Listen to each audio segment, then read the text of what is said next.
Student सच्चिदानंद learning channel में सभी विद्यार्थियों का स्वागत है। इस वीडियो में हम लोग कक्षा 11 के इंग्लिश की बात करेंगे। इंग्लिश के बहुत ही इंपॉर्टेंट क्वेश्चन को हम इस वीडियो में कवर अप करने वाले हैं। आप हमारी इसी वीडियो के डिस्क्रिप्शन में जा करके वहाँ पर इंग्लिश क्लास 11th का प्लेलिस्ट बना हुआ है, उस पर जा करके सारे वीडियो को आप देख करके अपने एग्जाम की प्रिपरेशन करें। तो आइए इंपॉर्टेंट क्वेश्चन को जिक्र करते हैं आपके एग्जाम की दृष्टि से। देखिए पहला question, describe the happiest half hour of the day for grand mother. पहले ही चैप्टर का द पोर्ट्रेट ऑफ लेडी का ये प्रश्न है। इसमें दादी माँ जो हैं उनके दिन के आधे घंटे का जो खुशमय दिन होता था, हैप्पीएस्ट डे होता था, उसका जिक्र करना है। देखिए कैसे था। For grandmother, for the grandmother the happiest for half of hour of the day was time when she used to feed sparrow in the courtyard of their city house. तो अपने उस शहर के घर के आंगन में वो बैठ जाया करती थी और उन स्पैरो को, गौरैयों को दाना खिलाती थी। जब आधे घंटे का ये बहुत ही प्रसन्नमय समय होता था उनके लिए। और क्या करती थी उस वक्त, क्या होता था, thousand of sparrow used to come there and with chirping picked bread crumbs given by the grandmother and set over her shoulder.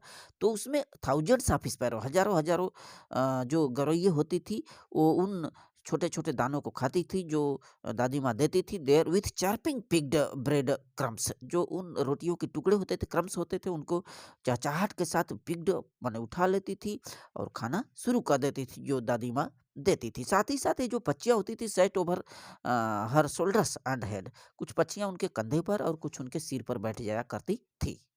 प्रश्न दूसरा, what sort of wave hit the ship. किस प्रकार की लहर ने जहाज को धक्का मारा या जहाज से जाकर के टकराता है। ये second chapter we are not afraid to die से है, बहुत ही इंपॉर्टेंट क्वेश्चन है।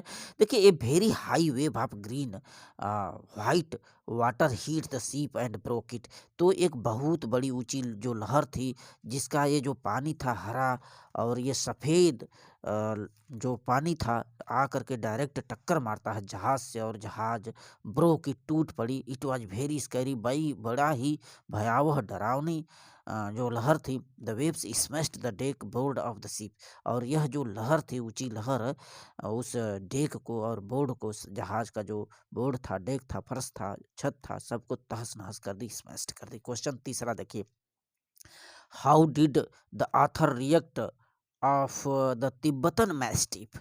ये आपके क्वेश्चन द सिल्क रोड का है, बहुत ही इंपॉर्टेंट क्वेश्चन है। उसमें तिब्बतन जो मैस्टिफ, मैस्टिफ एक कुत्ता है जो विशाल कुत्ता था, उसका जिक्र कर रहा है। उसके प्रति लेखक की क्या रिएक्शन हुआ, क्या प्रतिक्रिया जताई। तो देखिए, the Tibetan mastiff was a huge black dog, एक बहुत बड़े विशाल काले काले कुत्ते होते हैं। उसमें it stood guard outside the dark tent of nomads. Nomads बोलते हैं जो खाना बदोश जीवन बिताते हैं, यानी कि जिनका कोई बसेरा नहीं होता, कभी जीव जंतु के साथ यहाँ तो कभी वहाँ जाते रहते हैं, उनको नोमैड्स बोलते हैं। तो जो वो नोमैड्स थे, खाना बदोश लोग थे, उनके काले टेंटों के बाहर ये कुत्ते क्या करते थे, गार्ड माने पहरा पहरा देते थे, रक्षा करते थे। These dogs set their heads erect, और इन ये अपने हेड को, सिर को काफ़ी ऊंचा उठाए होते थे, खड़ा किए होते थे। एंड वॉच्ड द कार, और जब कभी कोई कार आती, खास करके कभी जो आथर है, उस कार की तरफ ये देखा करते थे। इसके बाद क्या करते, they bird and run fast towards. तो वो भौंकने भी लगते उन कार को देख करके, और उनकी तरफ तेजी से भागने लगते थे, भौंकने के साथ ही साथ। Towards their car, they go down only after chasing them of their territory. Territory बोलते हैं क्षेत्र से, अपने एरिया से, अपने क्षेत्र से उन लोगों को, कार को बाहर ले जाने के बाद ही फिर वहां से पीछे लौटते थे, आते थे नीचे की तरफ। क्वेश्चन नंबर 4 देखिए, चौथा important question, what do we need to plant more forest in India. माने ये आपके ailing planet the green movement से है, काफ़ी इंपॉर्टेंट क्वेश्चन है। उसमें ये देखिए कि हमें भारत में अधिक से अधिक वृक्ष लगाने की क्यों ज़रूरत है। तो we need to plant more forest in India because according to reliable data in India losing its forest at the rate of 3.7 million acres a year with the increasing of population. तो प्रतिवर्ष जो हमारी जनसंख्या बढ़ रही है, यहाँ पे बताया गया कि हम देखिए 3.7 मिलियन लाख हम पर एकड़ के हिसाब से हर वर्ष फॉरेस्ट को, जंगल को खोते चले जा रहे हैं, क्योंकि अंधाधुंध हम वृक्ष की कटाई कर रहे हैं। तो हमें वृक्ष लगाने की भी ज़रूरत तो उतना ही पड़ेगा।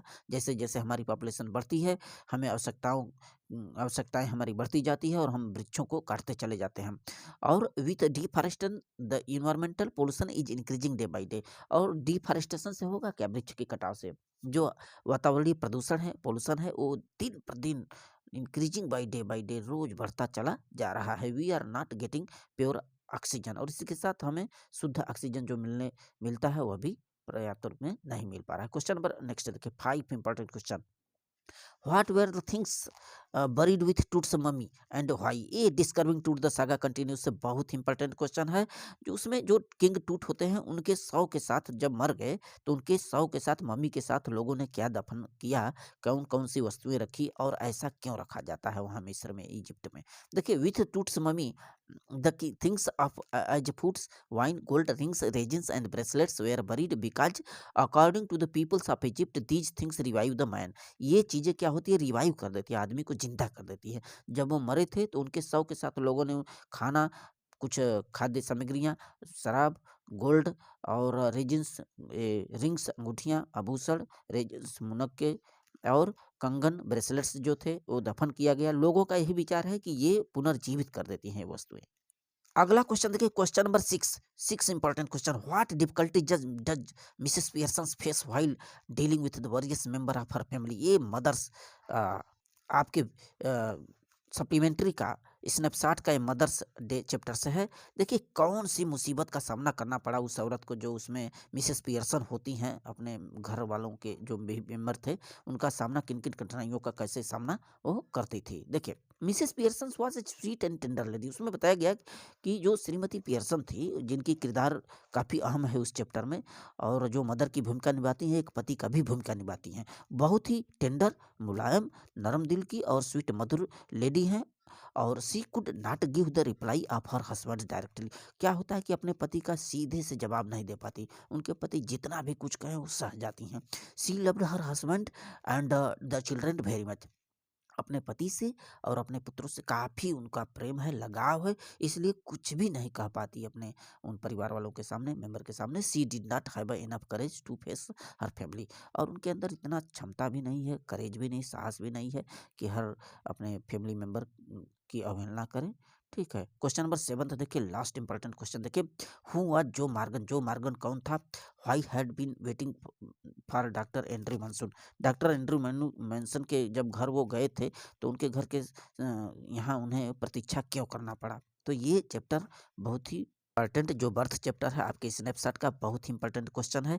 जो मार्गन कौन थे और ये डॉक्टर के घर क्यों उन्हें प्रतीक्षा करना पड़ा? देखिए, जो मार्गन वाज ए ड्रिलर, वह एक ड्रिलर थे। डीलर बोलते हैं जो खननकर्ता होते हैं, जो खनन उद्योगों में या खनन विभाग में काम करते हैं, पहाड़ियों में, या ये जो माइनिंग होती है।